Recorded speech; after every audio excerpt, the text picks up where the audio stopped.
She bragged, "You can't replace me, I'm irreplaceable." I said, "Funny, that's exactly what he said about you too." When she saw the photo of me and her so-called backup plan, irreplaceable suddenly meant nothing. I, 28 male, am sitting here with a beer trying to process what just went down 3 hours ago. My now ex-girlfriend Mallory, 26, just stormed out of my apartment after the most satisfying conversation of my life. We'd been together for 3 years, living together for the last year and a half. Things were okay. I mean, looking back now, there were red flags. But I was that classic dumb guy who ignored them because the relationship was comfortable and she was attractive. Mallory had this thing about being irreplaceable. She'd say it all the time. After arguments, during casual conversations, even during intimate moments. "You know you can't replace me, right? No one else would put up with your gaming habits like I do. Good luck finding another girl who looks this good and cooks for you. I work in IT support, decent salary, nothing fancy. She works in marketing for some startup. We split rent 60-40, me paying more because I made slightly more. Everything else was separate. Groceries, utilities, streaming services. She insisted on this arrangement, said it kept things fair and modern. The thing is, she never cooked. Like, maybe twice a month she'd make pasta, but she'd act like she was Gordon Ramsay, blessing me with her culinary genius. The gaming thing? I played maybe 6 hours a week, usually when she was out with friends. But according to her, I was some basement-dwelling addict. About 2 months ago, I noticed she was being weird with her phone, taking calls in the bathroom, tilting her screen away, the usual suspicious behavior. But here's the thing, I wasn't even looking for anything. She just made it so obvious. Then came the real kicker. 3 weeks ago, she left her laptop open when she ran to grab takeout. There was a Facebook message notification on screen from some guy named Trent. I know I shouldn't have looked, but the preview said, "Can't wait to see you again, beautiful." Yeah, I looked. The conversation went back months. This Trent guy was clearly her backup plan. She'd complain about me, he'd comfort her. She'd say things like, "If Blake and I ever break up, you better be ready. And you're my safety net, don't go anywhere." But here's what killed me. She straight up told him I was temporary and that she was just riding it out until she found something better. She called me boring, said I had no ambition, claimed I was lucky to have her. The messages weren't sexual, but they were definitely emotional cheating. Lots of heart emojis, what ifs, and promises to see where things go if we ever split. I took photos of everything with my phone. Then I did something I'm not proud of. I kept reading. Found out Trent works at her company. Marketing director. Makes good money, has a boat. She'd been setting up her landing pad for when she decided to jump ship. So I started preparing. Opened a new bank account, started moving my stuff slowly to a storage unit. Nothing dramatic, just preparing for the inevitable. Made sure all the utilities and lease were in my name only. Thank God I insisted on that when we moved in. Then today happened. She came home from work in a mood. Apparently, they'd passed her over for a promotion. She was ranting about how underappreciated she was, how everyone was jealous of her, the usual. Then she turned on me. "This is your fault," she said. "If I was with someone more successful, someone with actual connections, I'd be promoted by now. You're holding me back." I just said, "Then leave." She laughed. Actually laughed. "And go where? You think you can replace me? Look at yourself, Blake. You're lucky I even give you the time of day. I'm irreplaceable. You'd be alone forever without me." That's when I pulled out my phone and showed her the screenshot of her telling Trent she was riding it out with me. Her face went white, then red. Then she started the waterworks and excuses. It wasn't what it looked like. Trent was just a friend. She was venting, blah blah blah. "You went through my messages?" she screamed. "That's invasion of privacy. That's basically abuse. You left your laptop open, and it's not abuse to find out your girlfriend thinks you're temporary." Then she switched tactics. "Fine, yes, I talked to Trent, so what? It's not physical. And can you blame me? Look at us, we're stagnant. You have no ambition. You're content being mediocre. I need someone who matches my energy." "So go be with Trent," I said. "Maybe his will," she threatened, "and you'll realize what you lost. You'll beg me to come back. You can't replace me, Blake. I'm irreplaceable." That's when I smiled. Couldn't help it. "Funny, that's exactly what he said about you too." She froze. "What?" See, here's what Mallory didn't know. After I found those messages, I did some digging. Found Trent on Instagram. Public profile. lots of boat pics, vacation photos, the whole successful bachelor lifestyle, and a girlfriend named Astrid, who he's been with for 2 years. I pulled up his Instagram and showed her. Trent's had a girlfriend this whole time. You're not even his first choice. You're his backup plan. How's that for irreplaceable? She grabbed the phone, scrolling frantically. There was Trent, all coupled up with Astrid. Recent photos too. Like last weekend recent. But he said what you wanted to hear. Just like you told me what you thought I wanted to hear. Guess you're both riding it out with your current partners. She tried to recover. This doesn't change anything. You still invaded my privacy. We can work through this. Couples therapy. No, Blake, be reasonable. We have a life together. 3 years. 3 years of you thinking you're better than me. 3 years of being your placeholder. Nah, I'm good. Where am I supposed to go? She demanded. Maybe Trent has room on his boat. Oh wait, that's probably where he takes Astrid. She started grabbing her stuff, shoving clothes in a bag. You're making a huge mistake. You'll never find anyone like me. God, I hope not. She stopped at the door, tears streaming. This isn't over. When you realize what you've lost, don't come crawling back. Mallory, you're not irreplaceable, you're just recycled. Trent's already got a newer model. She slammed the door so hard the neighbors probably heard it. So now I'm sitting here, drinking this beer. Feeling free? Yeah, free. My buddy already said I can crash at his place if she tries to come back tonight. Tomorrow I'm changing the locks, already cleared it with the landlord. The best part? She texted me 20 minutes ago. Trent isn't answering my calls. I didn't reply. But I did laugh. Guess being irreplaceable isn't all it's cracked up to be. Update. Holy hell, this blew up. To answer some questions, yes, the lease is only in my name. Yes, I have all the screenshots backed up. No, I don't think she'll try anything crazy. She's more bark than bite. And to everyone saying I should have ended it when I found the messages, you're right. But sometimes you need that perfect moment of vindication. Worth the 3-week wait. We'll update if anything else happens. For now, I'm just enjoying having my apartment to myself. Update 1. Okay, so things escalated quickly. First, thanks for all the support. Some of you called me petty for the Trent reveal. Yeah, maybe. But after 3 years of being told I was lucky to have her, it felt good to show her she wasn't the prize she thought she was. So here's what happened. The night I posted, she tried coming back around 2 a.m., hammering on the door, crying, the whole dramatic scene. I didn't answer. She left after my neighbor threatened to call the cops. The next morning, yesterday, I took a personal day to change the locks and deal with logistics. While I was at the hardware store, she somehow got into the apartment. Still not sure how. Maybe she made a copy of the tea I didn't know about. When I got back, she was sitting on the couch like nothing happened. Had made herself coffee and everything. We need to talk like adults, she said. You need to leave. You don't live here anymore. Blake, stop being dramatic. I made a mistake. People in relationships make mistakes. You're blowing this out of proportion. I started recording on my phone, in my pocket. What mistake did you make exactly? I shouldn't have talked to Trent like that. It was inappropriate, but it didn't mean anything. It was just fantasy, just venting. For months, while telling him I was temporary. She tried a different approach. Okay, fine. You want the truth? Yes, I was exploring my options. But that's normal. Everyone does it. You think guys don't have backup plans? At least I never physically cheated. The bar is so low it's underground. I'm trying to save our relationship here. No, you're trying to save your living situation. Big difference. That's when she got nasty. You know what? You're right.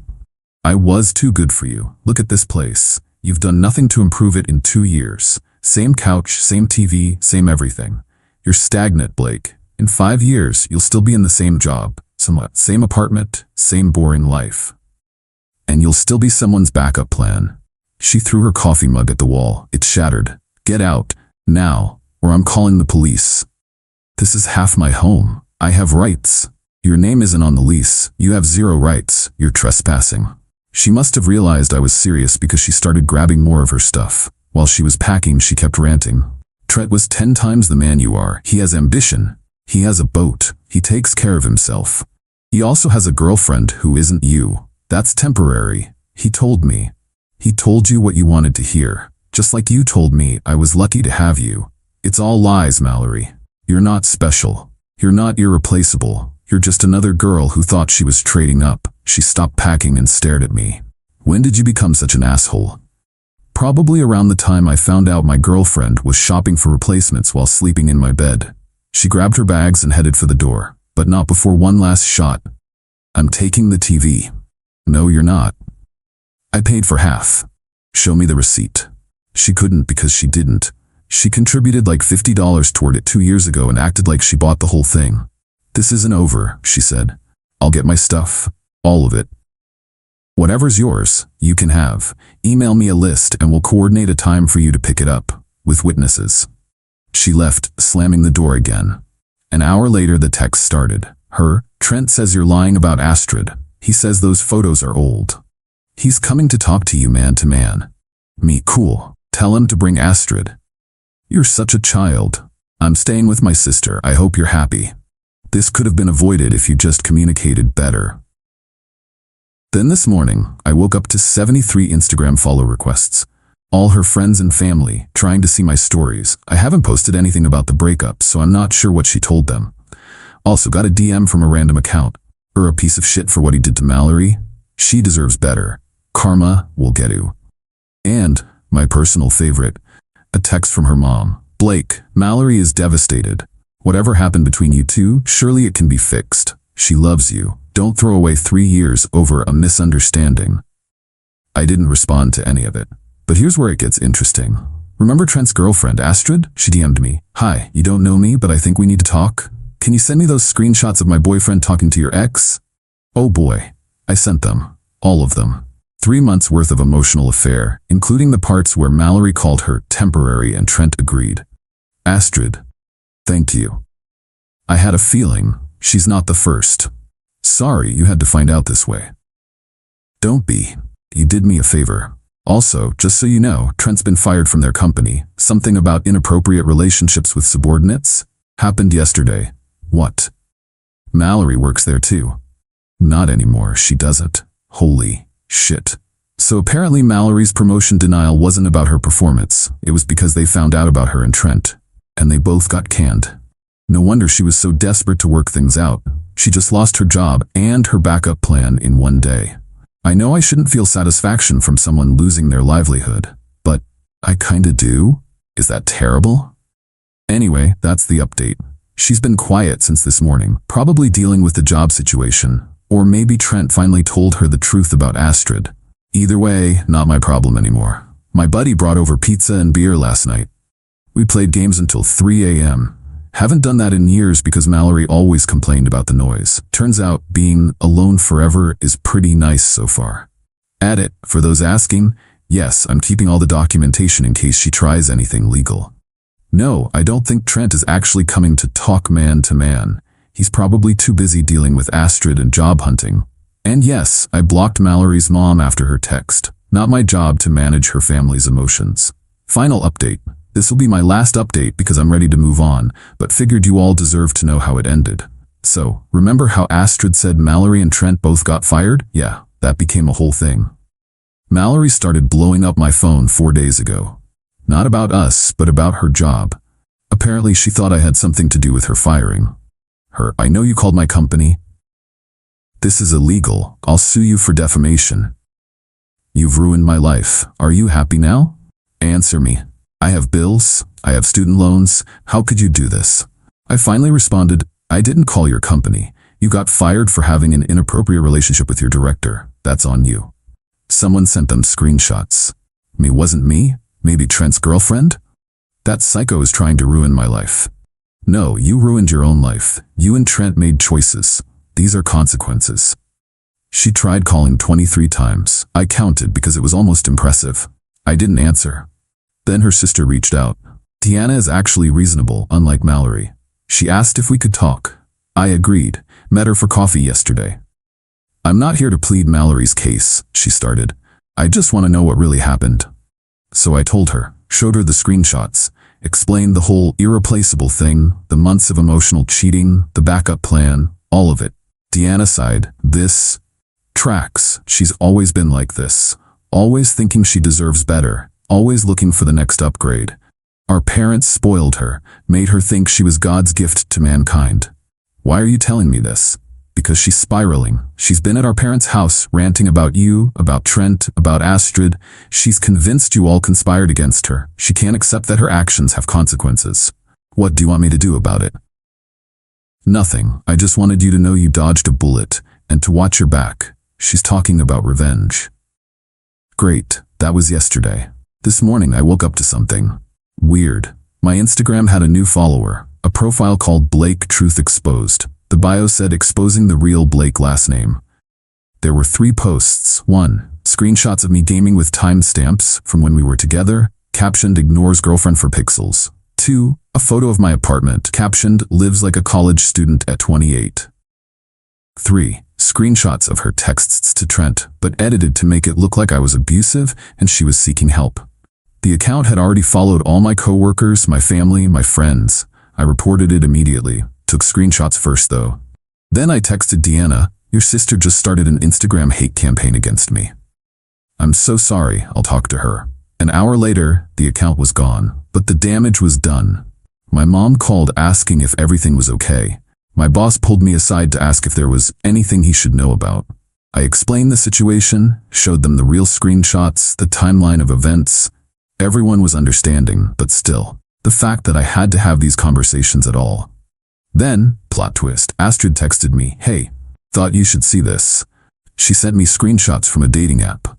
Mallory already had a profile up. The bio read, recently single after escaping a toxic relationship, looking for ambitious men who know my worth. No gamers, no losers, no broke boys. I'm a catch and I know it. But here's the kicker. She was using photos from when we were together. Couple photos with me cropped out. That trip to the beach I paid for? She's using those pics. The dinner at that fancy restaurant for our anniversary? Those 2. Astrid. She matched with my cousin. He recognized her from my Instagram stories.